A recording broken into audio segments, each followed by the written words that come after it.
What player has not dreamed of being the overtime hero in the 7th and deciding game of a Stanley Cup playoff series? And on Tuesday night, that dream came true for Alexander Burrows, but that was just the start of it. So here's the story of 24 hours in the life of Alexander Burrows.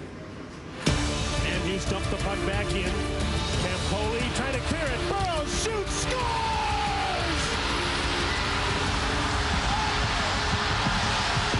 So, Alex, the goal of your life and a baby less than 24 hours later, is anything else going on? No, that's it about it. That's enough. Obviously, it's been a really emotional 24 hours. So let's start with the game. The pressure on the Canucks heading into it reached almost a ridiculous stage. What were you thinking during the national anthem? Coming to the rink, obviously, we felt that it was a must-win for us and for this team, especially because we thought if we'd lose this game, there'll be a lot of good teammates and good friends that might go elsewhere. Who knows what would have happened, but we found a way to get it done. Well, some of the pressure was relieved when you scored the first goal of the game, and your line had been outstanding from the opening face-off. Were you starting to think that you could be the difference in the game? When I scored that first goal, we felt good about our game because we're a pretty good team when we have the lead, and it felt good, but then it was a little bit of a roller coaster right after that.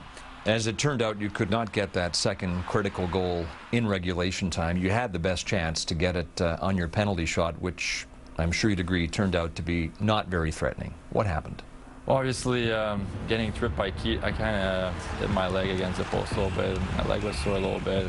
I had a lot of time to think, and I played with Crawford in Montreal. He's a Montreal boy, and I think he knows my backhand move, and I thought I could maybe surprise him with a shot, and the puck kind of rolled just before, and I looked down for a second to make sure the puck wasn't rolling, and I think once I looked down, he had me, and I had no room to shoot. I still tried to put it in there, but there was nothing there. What was the most important thing said in the room heading into overtime? I think Lou really said that he was going to shut the door, and said someone's going to be the hero tonight, and everything that was said in the locker room was really positive. Guys felt good going into OT, and we really believed that we could get it done.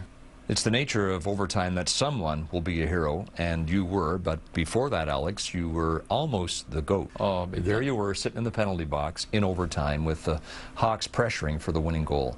What were you thinking?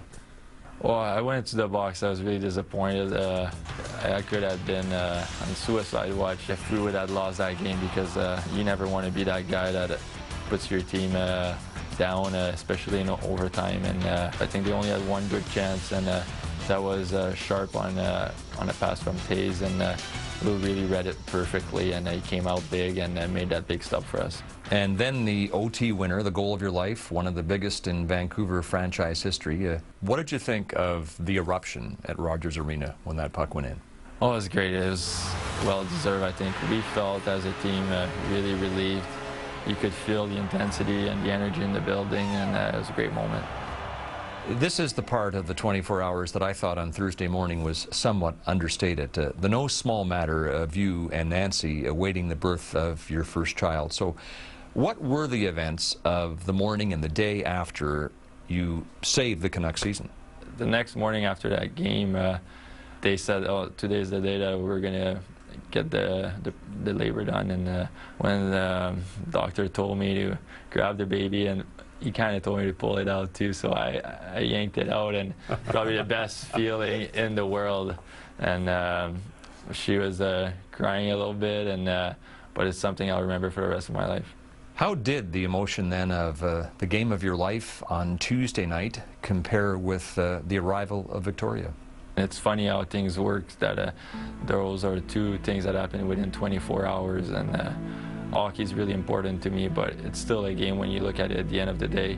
What's really important people take for granted, it's to have a healthy baby and a healthy wife.